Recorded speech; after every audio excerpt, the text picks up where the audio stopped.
کہ وہ آپ کا انتقال سمرقند میں ہوا، اور ایک علاقہ ہے وہیں پر آپ کا مزار تھا، سمرقند سے 3 میل دور پہ تھا۔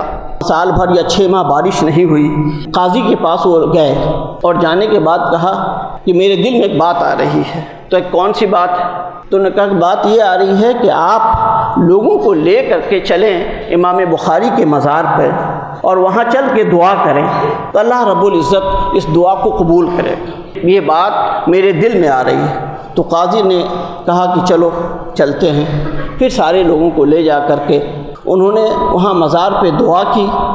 اس کا اثر یہ ہوا کہ ہفتہ دن تک پورے اس نواحی میں بارش ہوتی رہی۔ تو جو لوگ ایک جماعت ہے ہمارے یہاں جو امام بخاری سے اپنے آپ کو منسوب کرتی ہے، لیکن ان آثار سے اور مزارات سے فیوض حاصل کرنے کو اچھا نہیں سمجھتی ہے، ان کے لیے خود امام بخاری رہبر ہیں، سلف ہیں ان کے، اور اس کو خود امام ذہبی نے لکھا ہے۔